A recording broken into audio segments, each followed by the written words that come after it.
Go. Hello, everybody. This is a beautiful day. I'm so glad that you took the time to join us again. Voter Education 365. We're so excited. We actually received notification that we are now a 501c3 incorporated company here in New York, enabling us to do charitable events all around the country. So we're grateful for that. But let me tell you what we're even more grateful about. We're grateful for the friends that we have. We have so many people that love us and that we love, and they're knowledgeable, they're insightful, they're fun, they're funny, but most important, we are loyal friends. And loyal friends will do anything for another. Educating people how to vote is what we're here to talk about tonight. The importance of voting. So I would be remiss if I didn't bring on the most amazing couple. When they have the picture of a power couple, in Webster, they should have these two. So we're going to bring a slide up right now to just give you a little taste of who it is that we who it is that we are bringing forward. Now, when we look at this slide, now technical difficulties happen on a regular basis, and that's truly not them. This is just some of the stuff that we're going to talk about later. Here they are. Here they are. The Honorable Derek Robinson and the fabulous Dr. Pam Allen. Let's bring them on camera because there's not even anything else we need to say but to see this lovely couple here and then to hear the insight that we're going to impart to you guys in a few moments. So we're going to say, introduce yourselves. I'm not even going to say anything else other than the accolades that I have already bestowed upon you. I'm going to say unmute yourselves and come on board. Talk to people. You're unmuted now. Yes. Let's talk Hi. Go ahead. Introduce yourselves. Hello, Deborah. Hello to your audience. Good evening, everyone. It's so nice to be here and share with us and each other on this occasion. We're looking forward to it. On this very, very important topic that certainly deserves our attention. Sometimes people tape their shows and then show them later. So if this is viewed at another time, I think this would probably be the best time for you both to say the importance of this is the newest national holiday that the United States has voted on in both houses. And so we are so happy to be able to speak about the extol the virtues of voting on this most auspicious day, the commemoration and the celebration of Juneteenth, which was June 19th, 1865, that is now being honored since today is Monday and it's a national holiday. So we know that you both have been instrumental in educating the communities on so many things. Just speak to us a little bit about Juneteenth before we talk about voting. Okay. Well, you know what? It's kind of hard to talk about Juneteenth without talking about voting because it all goes back to who we put in office in order to get recognition and then acceptance of these kinds of holidays. This is the first new holiday we've had since the MLK holiday. So, yeah, and it's only because we put our power together in our vote and put people in office who support what we really know we deserve. Now, you look at Juneteenth, and it's a national holiday. That is major. And that's so exciting. And it's because we vote that we're able to have that. People talk about Juneteenth and, the Emancipation Proclamation. Well, 2 years, 5 months, and 18 days, that's a long time, after the Emancipation Proclamation, the people in Texas were finally notified that they were free. Not that the people in Texas, the enslavers, did not know, because they did know. There is evidence that there were over 278 newspaper articles in Galveston telling the people in Texas that the Emancipation Proclamation had passed. But what you have to understand is And there were a few things going on, and I won't go into all of it, Mhm. but there were reasons that the Texans did not accept the free emancipation of the enslaved people. However, when the general came to Galveston, he had 750 white soldiers. He also had 19,000 black soldiers. When those 19,000 armed black soldiers walked the streets of Galveston, Texas, and told the enslavers and the enslaved that they were free, the people in Texas thought that they were being invaded by a black army. They were sending out telegraphs calling for Confederate support because they were under attack. They didn't know. I mean, come on, of course, there's no mass communication then. So, what's important today is that we recognize that all people were not free. Not that the Emancipation Proclamation automatically made everybody free. We understand that. A law doesn't, just like desegregation of schools, it doesn't mean the next day it happens. But 2 years, 5 months, and 18 days, nothing takes that long. I'm glad you said that. I'm glad you said that because I was listening and reading some chats, and people were like, so it was only 2 months. It was only 2 months. And I had, you could only share but so much information to so many people. So by us continuing to say 2 years, 5 months and 18 days. Yeah, not 2 months, 2 years. Because we find that whenever something is displeasing to hear, it's downsized and compartmentalized to fit into what is acceptable for people to digest. Yes. And one of the things we talked about today is history, real history, which is what we stress in our education program. Real history does not have to make you happy or comfortable. It doesn't have to be pleasing to you. It only has to be the truth, the real truth. And that's real history. So whether you like it or not, we don't have to make it palatable for anyone because it is the truth. It is real. Can I add something here? Please, I was just going to say that we have from the legal side. I wanted to hear it from the legal side to see and hear, not that you have to speak from, this is from this law, but to understand what the people that were making sure that they were over all the justice and how they knew, and those that had to keep it quiet. Go ahead. It's all yours. Well, I tell you, in part of keeping it real and telling people what the truth is that it's important to understand the importance of voting and how that has an impact on not just when you vote for a president, but also when you have local elections that take place and you are electing somebody for the local school board or electing somebody to a local town position. Those are individuals that can have a major impact on your day-to-day living, sometimes much more intimately than, let's say, a federal elected official. They are not as close because all politics are really local. So if you needed to have a repair made, what happened? If you needed to have a repair made, just go to this. You're still there. We see you. We see you and hear you. Okay.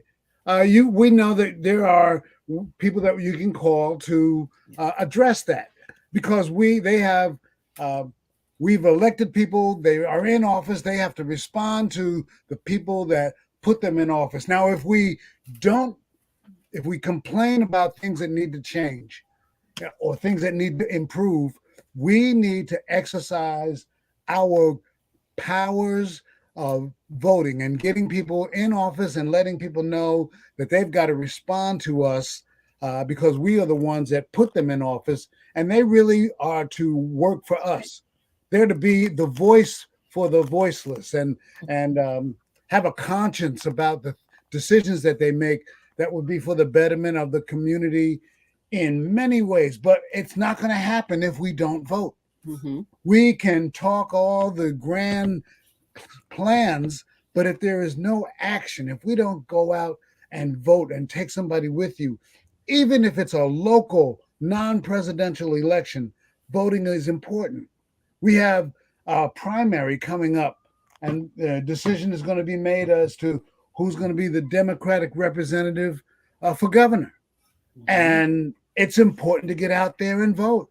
I'm not going to make a decision and try to influence you, but it is important that you need to exercise your powers. We have a lot of power that we sit on when we don't use it. When we can organize and vote in a common way for our common interest, that's a powerful tool that we can use. And I just want us to don't waste it. Don't waste it.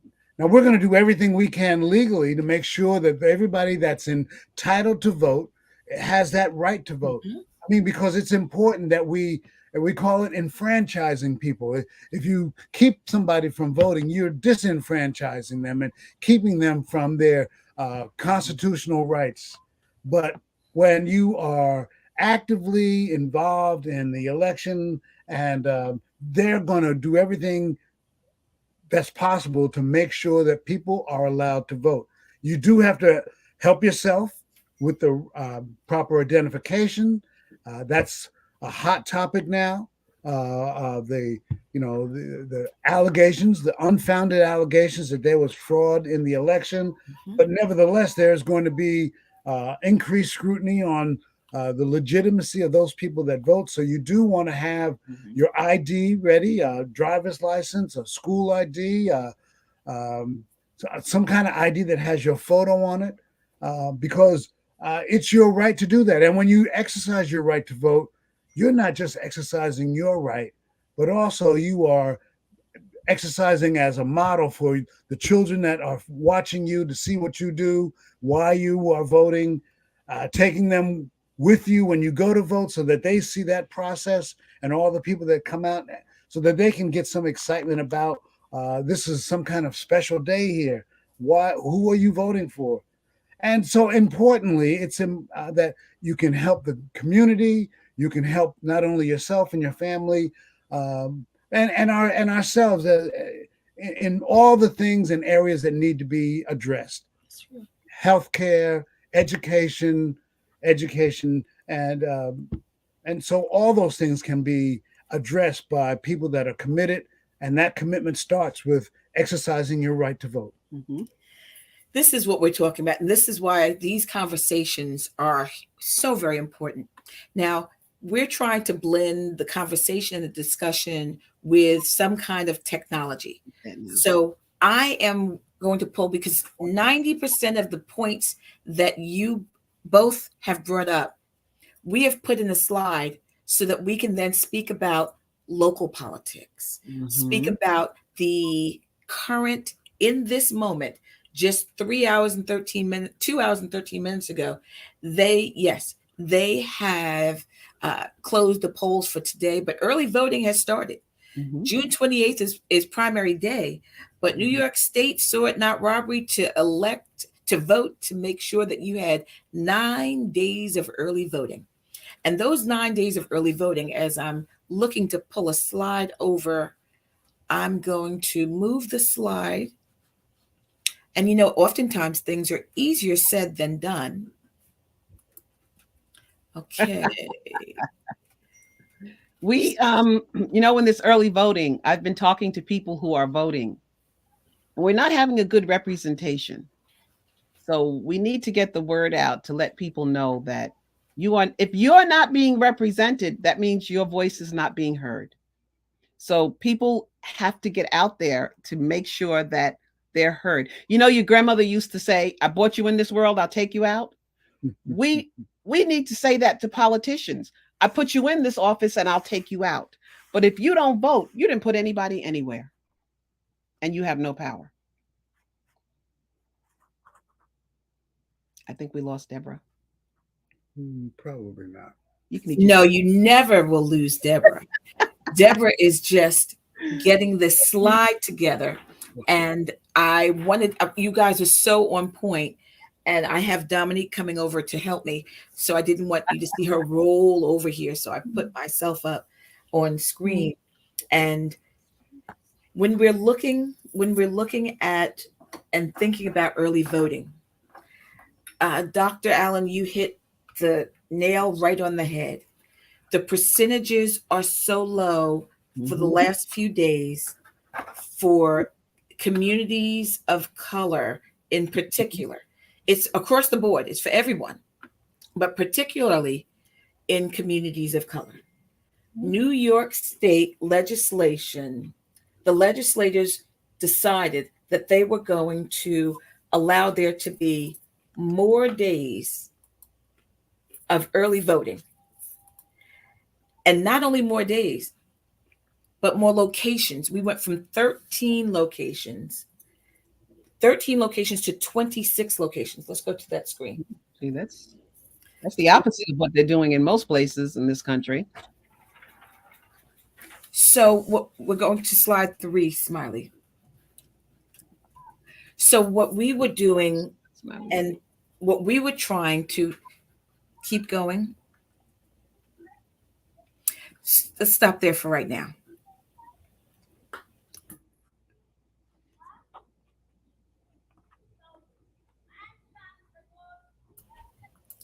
Voter Education 365 is an amazing opportunity for us to then share with you the mission statement, because this mission statement was birthed during the pandemic to do just what we're talking about here today. We will strive to provide voters with the tools to overcome all barriers and hurdles that have historically prohibited them to be comprehensive voters and to participate in a comprehensive way. We will work to eliminate fragmented disinformation related to voting policies, practices, and procedures. We will empower individuals with the knowledge and capability to combat voter suppression. We will fervently publicize the fact that all politics are local. All politics are local. We will spearhead efforts to educate the masses in order to help them develop a clear understanding that every aspect of their lives, every aspect of your life is impacted by voting. We will encourage active participation by all in all local, regional, and national elections, which the Honorable Judge spoke about a moment ago as well. We will cultivate ambassadors of voting. Now that's the piece, and all of you in the viewing audience and those who will view, we want to cultivate ambassadors of voting, charged with mobilizing your own individual communities to engage in all political processes and to be motivated. Motivation is key. You can't go out and say, hey, I think you need to vote. We need to be motivated when we're talking about voting. We need to encourage people and engage them in all political processes and their neighbors to pay it forward and to inspire others to do the same. Now, we had some stats. Let's go to the next slide, Dom, and the next. So we want to make sure that you understand that in Suffolk County, there are so very many opportunities for us to vote, and so many reasons why we see that there are so few people that are voting. We put together a little slide. We were trying to be cute and do comics and commercials, but I think that we're just going to move down to the early voting slide and give you just the little subtle nuances. It's your money. Now, this is something else that I'll call you both Doctors Robinson together there. It's your money. You pay taxes, but you know how the money is being used. Mm-hmm. That's all a part of voting. Most people don't. Voting is your chance to choose how your tax dollars are spent. Funding for healthcare, social services. Elections have consequences. You have the power to decide the quality of life that you want for yourself and for future generations. Another point my esteemed couple brought to the forefront. Voting is your chance to stand up for the issues you care about, like public transportation. How many of you out there take public transportation and you find yourself complaining that it doesn't include your route or the hours are not convenient and conducive to your work schedule? Mhm. By you voting and by you understanding the process, you will then know who you should go to discuss this. To show up to town meetings, ask for town halls, have your political elected officials in front of you and discuss with them what's important to you. The only way they'll know is if you discuss it with them. Voting is your way to help funding local schools, raising the minimum wage. Yes, it's now at $15. How many years did it take for legislation when this was proposed? It was at least 7 years ago that $15 was proposed. Can you imagine if there were enough people that voted and were able to talk to their local politicians that you may be up to $27 at this point? Who knows what would happen? Mhm. This is your life. Take the time to decide what's best for your life. Mhm. Don't listen to just someone else who may have had a negative experience and they're only speaking to you from that negative standpoint. Give yourself a chance. Elections are decided by the people who go out and vote. Take some time and learn about the measures and the candidates. When people come to the voting location, they oftentimes ask inspectors who they should vote for.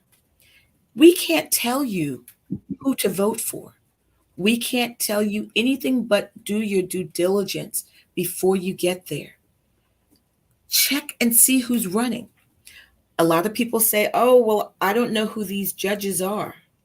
I bet you some members of your family know who some of those judges are. If they had to go and be judged in front of them, no pun in using the word judge.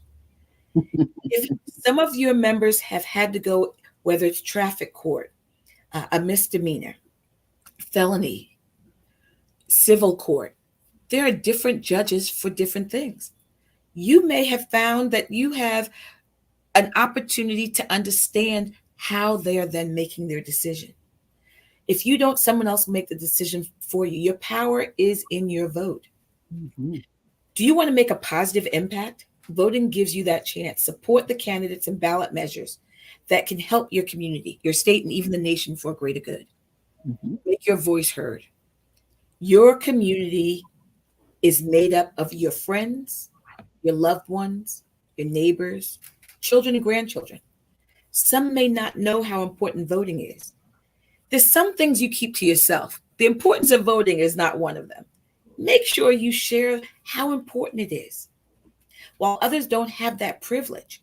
Mhm. And in a moment, we're going to talk about how the privilege has been restored to many, many, many tens of thousands of people on Long Island that don't know that you can register to vote right now. We're talking to you.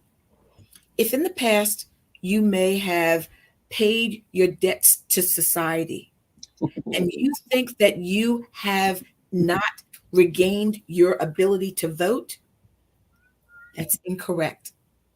Now you can vote. All of you can register if you have the right information, which is another point that was brought up by my esteemed guests. Make sure when you're registering, we're going to go to another slide. I'm going to have this slide here, which is next. This is how, in this pandemic, you can go to the DMV online and you can register to vote if you have your license or your if you have your license or if you have your I'm going to go back to the first one. Register to vote by the DMV. This is what the page will look like. And then you'll click on DMV electronic voter registration. And it's an application. I know a lot of you guys do not want to use, oh, that paper is so old. I don't know where it is. Well, guess what? This is for you. Once you click on the site, you'll see it'll come up and it'll look like this. You click on the blue box. We've put the arrow there for you. And it says register to vote or update your voter registration information. Now, what does that mean? We've had a lot of people that come to the polls and they say, I moved, but I still live in this hamlet. Well, if you've moved, then you've moved. That may mean that you are now voting in a different election district. So if you've moved, please verify your registration and change it. It's okay to change your registration. You might get mail. Then this is the next page. DMV, your path to personalized online services. You fill out this information, and voila, you then are a registered voter. That information is then sent over to the Board of Elections because of the collaborative agreement, because they're both state entities that they can share that information. Now, absentee voting. As of January 1st of this year, because we don't want anyone to then, oh my gosh, we don't want anyone to think that what was in place last year is still in place now. As of January 1st of this year, just a few short months ago, New York State absentee ballot procedure states basically, now this is a whole lot of jargon, but basically, if you request an absentee ballot, you cannot vote on a machine. So I could read this whole thing, but bottom line, if you request it, so think long and hard before you request an absentee ballot. 9 days of early voting gives you the opportunity to vote in person in advance of Election Day. You guys are not taking advantage of it. Just like with most other things, if you don't use it, you might lose it. So we want to encourage you to go to the 26 locations that we are going to show you. We have links for you. We have so much for you, but we're going to start in Suffolk County. In Suffolk County, there are now 26 locations that include every town. The town of Babylon, Wheatley Heights, Ambulance Corps on 295 Merritt Avenue, the ACE Center in Amityville, the town of Babylon Hall Annex. Those are 3 sites that you can use in the town of Babylon. You then can go to the town of Brookhaven, and you see Rose Caracappa in Mount Sinai, Bellport, Blue Point. We then have Farmingville and the Mastic Recreation Center, Manorville, and Shoreham, Wading River. Then you go out a little further east, and then you have East Hampton. You then have your Riverhead, as well as your Southampton and Mattituck and Riverhead locations. Huntington, you have Greenlawn, the Huntington Library, and the Dix Hills Fire Department. In the town of Islip, you have 5 locations.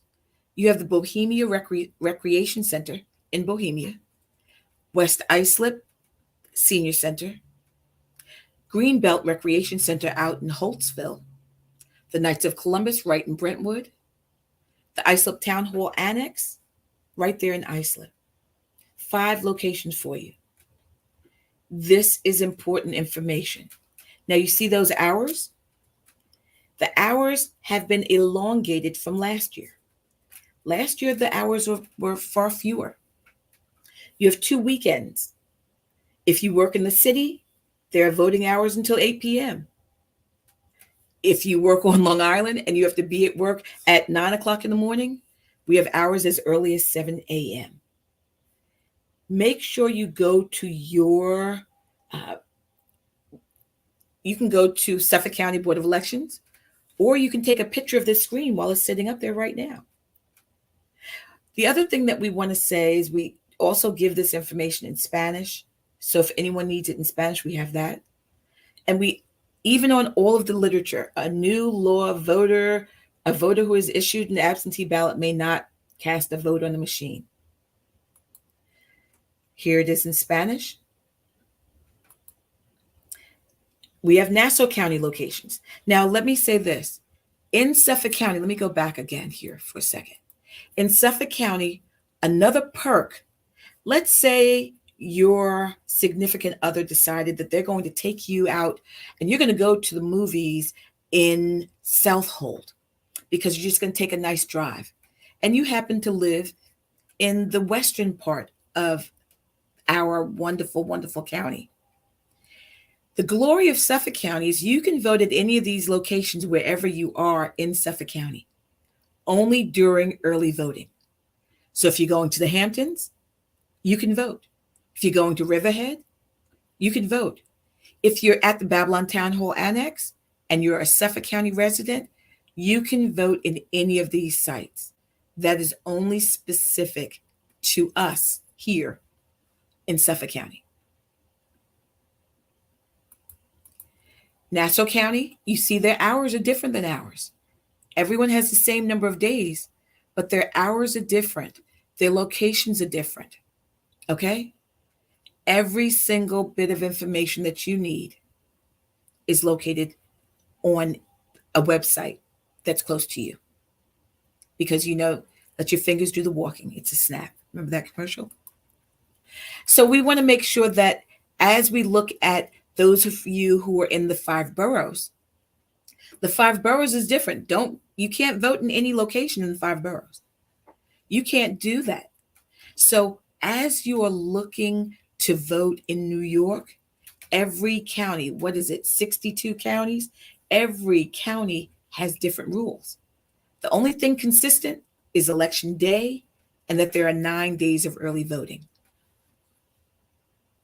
I know that this is a lot of information, but that's another piece. We're going to turn the screen off. We're going to stop sharing for right now. But we have a lot of stats, but we don't want to talk about that. We want to make sure that we go back to the importance of voting generationally. Why it's important for us to then convince our friends and family. I see that we have Vanessa Fields on sending us a message through Facebook. We want the Fields family to be able to share with all the generations the importance of voting.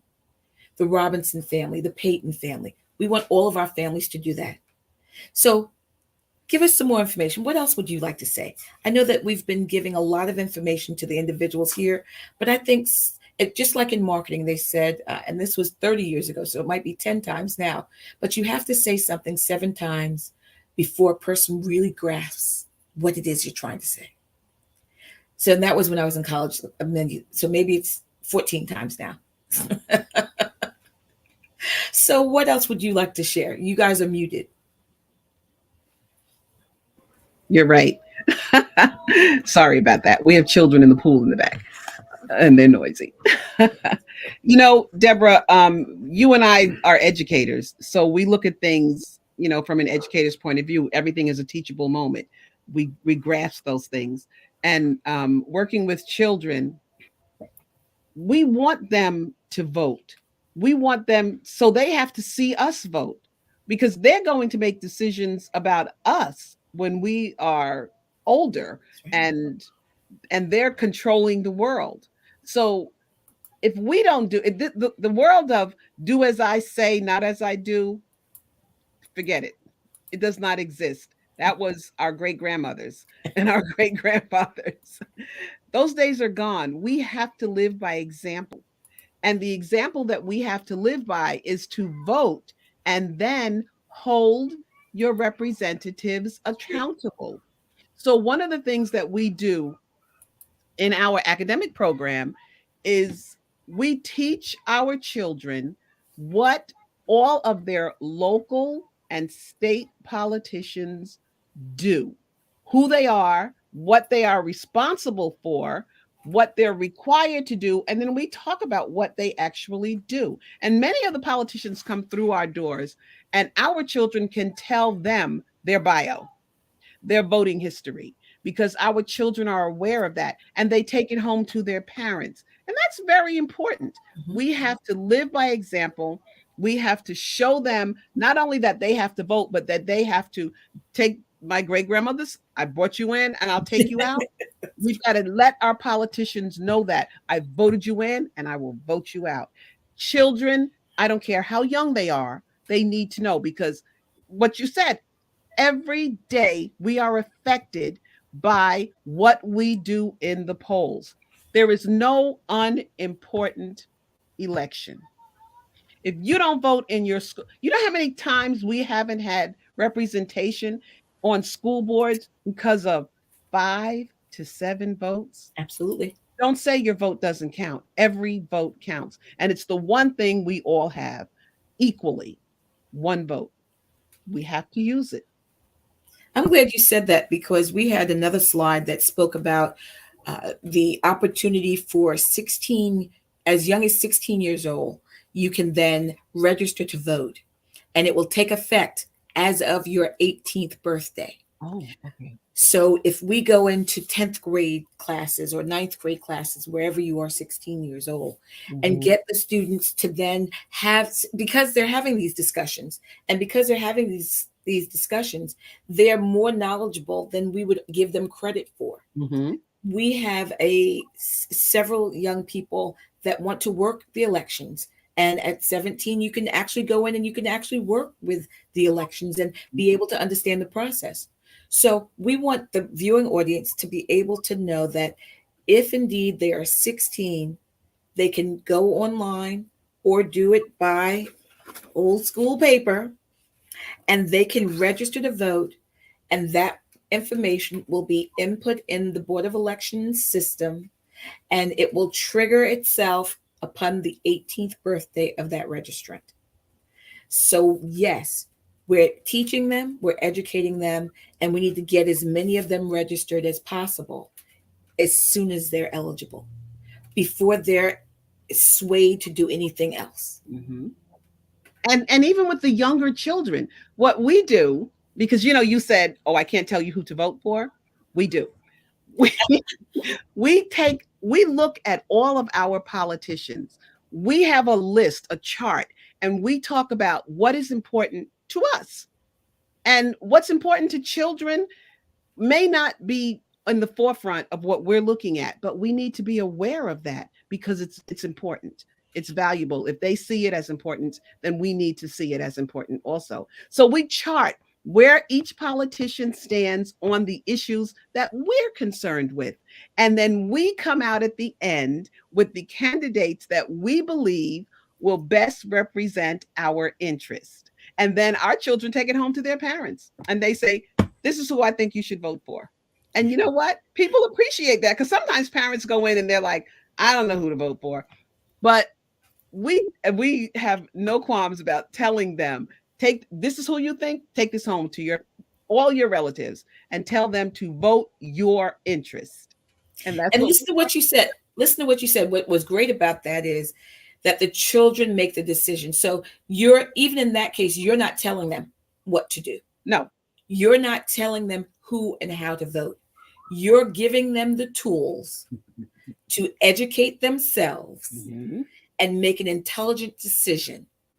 What did Cy Sims say? An educated consumer is our best customer. So an educated voter is our best tool to be in the community. And sometimes that's children. Because we look at what they are doing. We look at we even look at how they voted. If they're coming again, we say, well, if that's important to you, has this person done anything? Do they have a record in that area? And we talk about it. We spend a certain amount of time every day, like 15 minutes, every day discussing those issues. So our children, sure, they're 5, 6, 7, 8 through 20, but they're aware of what's going on. And again, what we talk about, the truth, history has to be what is true. Well, we look at our politicians to not only say what they want to do, but we want to look at their record on what they have done. And we make decisions based on that. And everybody doesn't agree. We have some people who say, well, I like this candidate because of these issues. And someone will like another candidate for other issues, but they make their own chart. They make their own decision and they take it home and they tell their family, you need to vote for these people.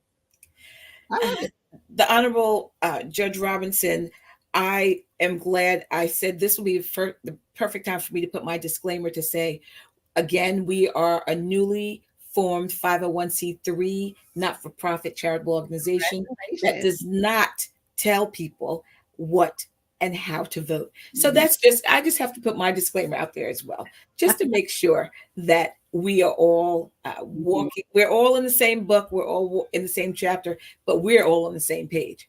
So, Judge Robinson? I'm so glad to hear that you are following the requirements of the New York State not-for-profit law.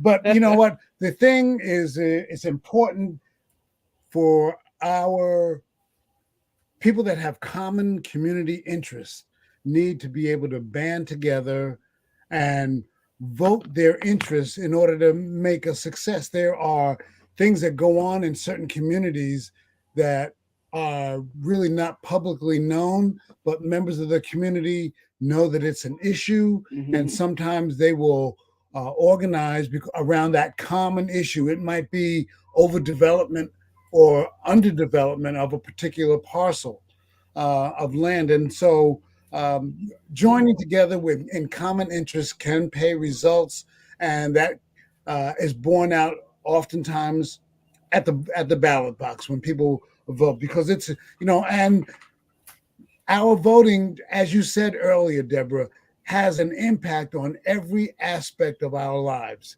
It has an impact. Our voting has an impact on social services, health, health care. It has an impact on education.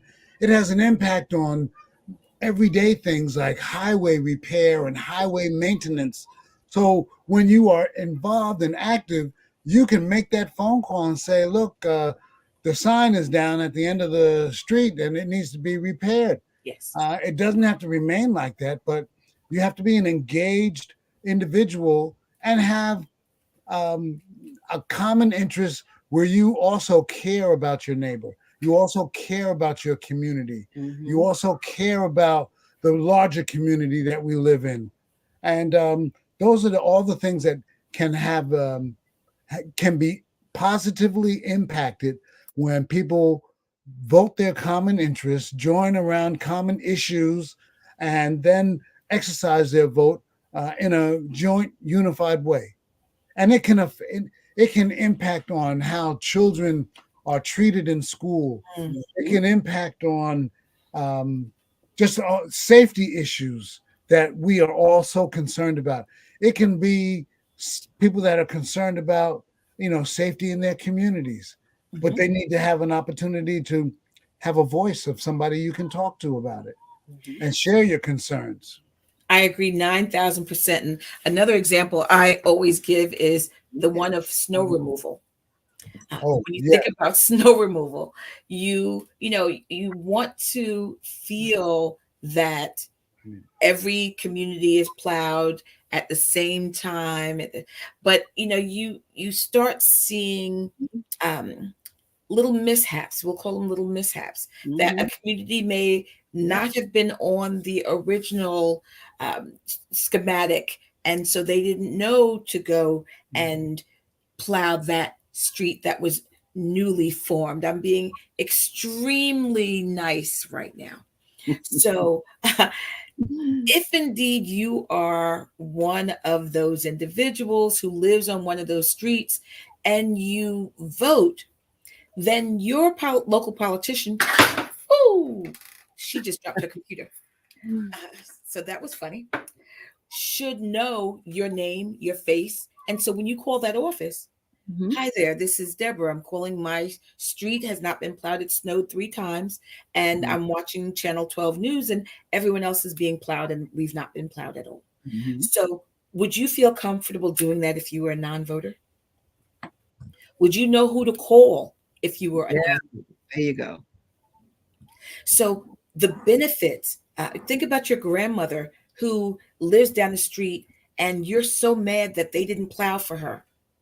She votes, but you have to make the call for her. So as you were giving examples, the snow removal one is one I think I get a lot of, oh my gosh, I didn't think of that part of it. I didn't think of this.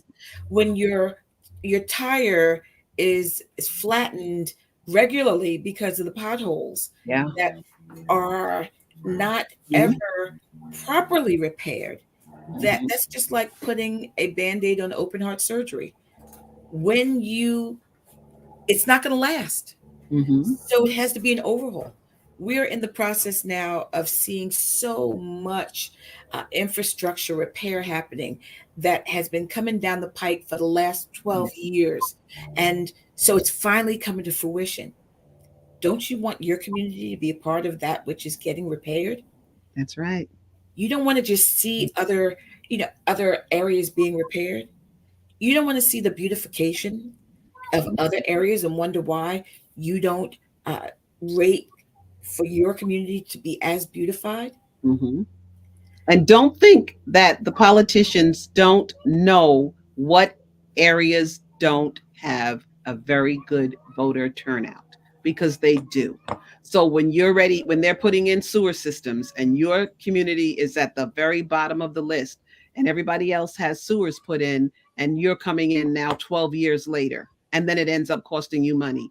Don't think they don't know that your community does not have good voter turnout.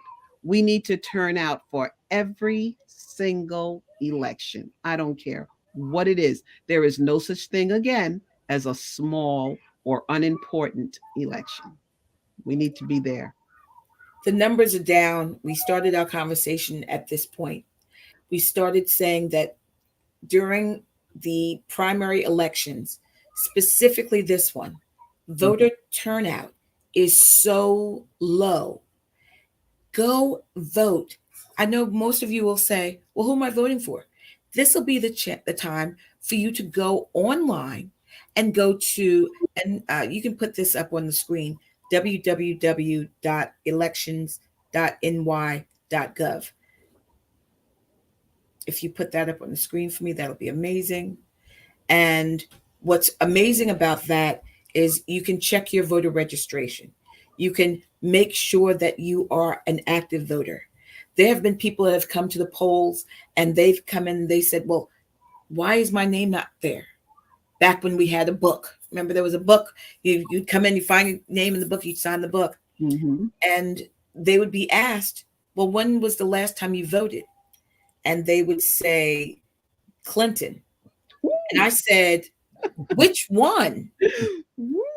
And if it wasn't a female, then that means some people, now this is why the changing of the rules and us discussing that earlier was so important. It used to be that your name, if you registered to vote, your name was just there. Mm-hmm. It was just there. You never knew, it never left. But then after years and years, people's names were purged off the list. Now, purging is something that rhyme or reason, I'm not going to say the word logic is ever right there. But if you don't check your registration, you could be one of those people purged. And the very time you think, oh, I haven't voted in a few years, I'm going to go back and vote now. And then your name is not there. Mm-hmm. You only have yourself to be mad at. Yes, your name was removed without you knowing it, but you would have known it had you come to vote in the primaries, in school board elections, in the library elections. All of those elections are so very important. We talk about people who say that I don't know why I'm paying so much in taxes. Well, had you gone to the school board vote, you might have read how much that was going to impact your local taxes. Mm-hmm. The library vote also impacts whether you use the library or you have children in school. If you live in that community, you are paying to make sure that those items are maintained. Now, before you get mad at me, you viewing population, somebody paid for your children Mm-hmm. when they were in school. So it's the pay it forward rule that I'm looking at, that people have to understand. Oh, I have no children. I don't know why my taxes are so high. Well, you may have had 11 children. And when you had 11 children and they were all in school, the people that were years prior to you paid for them. So let's not think about the fairness of paying the taxes this year. Let's think about the umbrella and the larger picture and how paying it forward helps the next generation. A large part of our property taxes goes to the schools, and we support the library system. And if we want anything in our community to be top notch, it should certainly be the education of the young, because many of us have been here longer than we're going to be here. So we have to turn this over to the hands of the young and hope that they will carry the banner and continue the work that our grandparents, great grandparents, we worked for and bring us to fruition. When you go to your library, like our library, if I go in that library and I see that they have completely neglected to celebrate the month Mm. of a history that I believe they need to celebrate because it's my community. That's true. And if I didn't vote, I don't really have too much to say because I didn't say yes, yay or nay to support that library. But because I know I voted, I'm raising holy heck. and we have to bring them to be accountable for what we know they should do. They need to respect this community that they work in, and they need to represent the community that they work in because we voted for your salary. And that's a problem. Same thing with our school districts.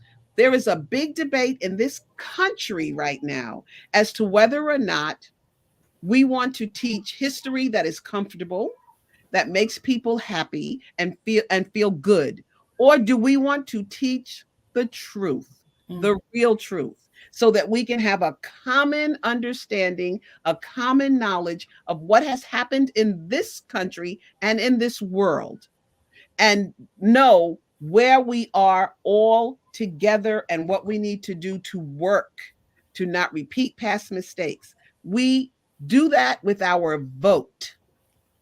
We put people in office, not just in office to go to Washington, D.C., but right in our neighborhood. So it's important that we know that, and we let our children know that, and we let these people know that we are going to vote. Your vote is so valuable.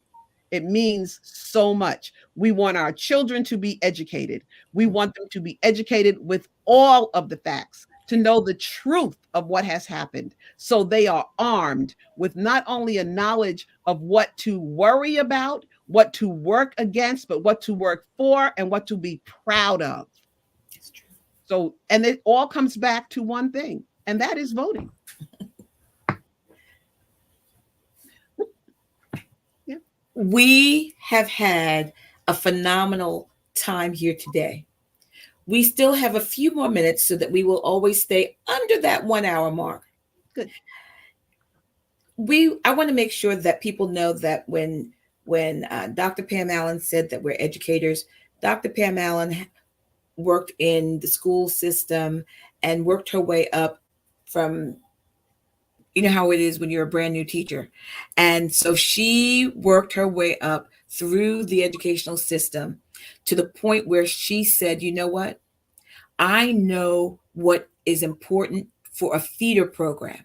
After having worked in the system where I know people that are here, how can I be a part of the solution? She then went ahead after retirement and started a after school program that I'm here to say is not after school, because it's before school, during school, after school, weekends, summers. It is more of a job than she ever has had before.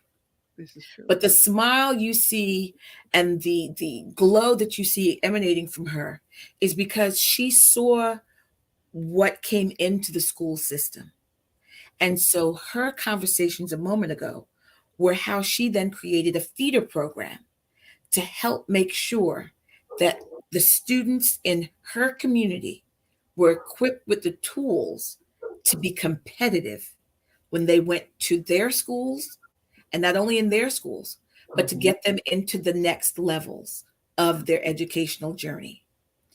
So that's one. So that's when I talked about the power couple, and I said Webster's should have that picture that I had up there sitting right there of them. We have on the other side, to her right, the Honorable. I'm sure he's happy because the glow he has now is because of this word, retired Judge Derek Robinson. And now, Yes. go ahead. I want the, we have 3 HBCU grads sitting here right now. Yeah. We have Howard University and Florida Agricultural Mechanical University. So give us a little bit about how this power couple started and who, no, we won't say who, how this power couple started. And we're going to do this all. Right, and Howard? Actually, it started getting out the vote when we were in college. We were both involved in student politics then. And so it was like in our DNA, I guess, and that's how we first met, working, for working in the campaign. And then when we were successful, the new administration of the student president. Well, Derek was went out. He was a freedom rider. He went to Alabama. The Alabama Yeah, 86. he went to Alabama and did voter registration in the rural Alabama, back in this 1970, and we were in Birmingham, Mobile, and Montgomery. Yeah, he went down on the bus and did voter registration back in those days when it was dangerous. That was quite an experience. But Yeah. you know what? That just goes to highlight how important voting and the right to vote and exercising the right to vote has always been in our lives. Mhm. We met exercising our right to vote, and we're out there right now telling people the importance of getting out to vote. Yeah. So it's a part of very much a part of who we are as individuals, as what we believe is the responsibility for responsible citizenship and as a responsible community member. And so that's how we met, and it's always been working together for a common interest. And for me and Law, there were people that would come to you with a particular issue, and so you worked with that particular client to resolve that issue. But it wasn't always the same. And so whatever comes your way, you just have to find the best way to meld your common interests together for a common beneficial result for everybody. Because, we don't live in this world alone. We need the assistance of our community.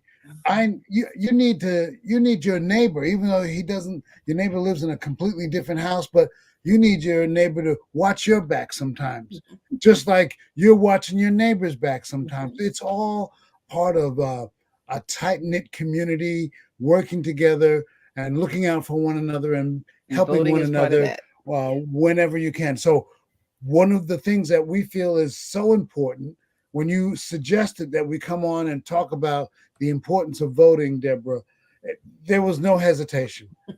Right away, the answer was yes, whatever we can do, because you understand that's why you're at the Board of Elections. You've been doing this as a commitment, as a passion for forever. And now you're doing it, and you're still doing it with a passion. And that's all well and good, because it is so important, and it can't be overstressed.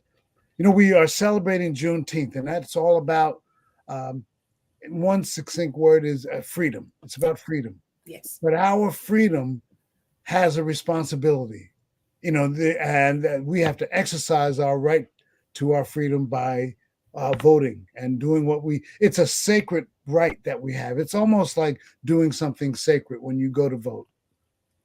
That's so true. And, when you were talking about, we just need to have a nice, clean, effective ecosystem that we're constantly pumping in good stuff. Yeah.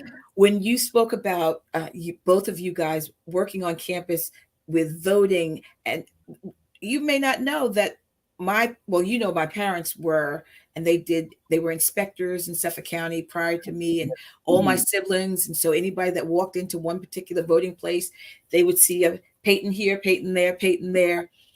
And then when I went to college, when I went to Florida A&M, I actually ran for a position which was the electoral commissioner.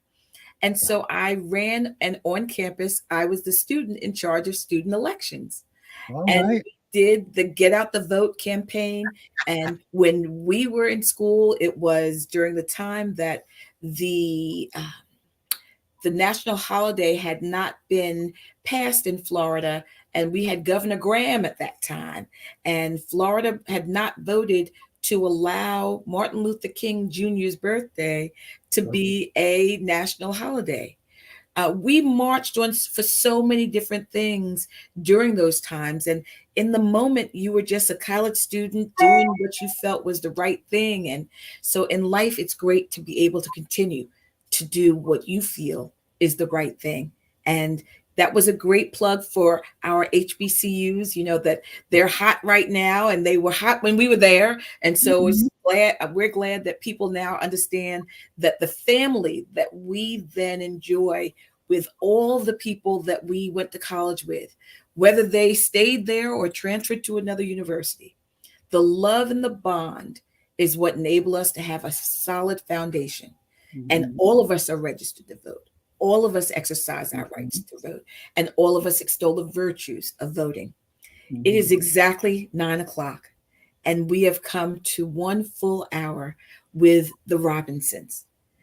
We ask that they reserve an hour every now and again to make sure that we can then do something like this to make sure that we impart knowledge to our community. I don't see any questions, and I'm not even going to go read to see if there are any, because we are going to stay right within this 1 hour time. Smiley, thank you for saying that we're overtime. He said we're overtime, but it's exactly 9 o'clock. And Dominique, good night, everyone. Thank you so very much. We reserve the right to bring our fabulous guests back. And if you have a topic that you would like for us to discuss, send it to Voter Education 365. Right. And we'll discuss that for you. Thank you for having us, Deborah. Thank you. Bye.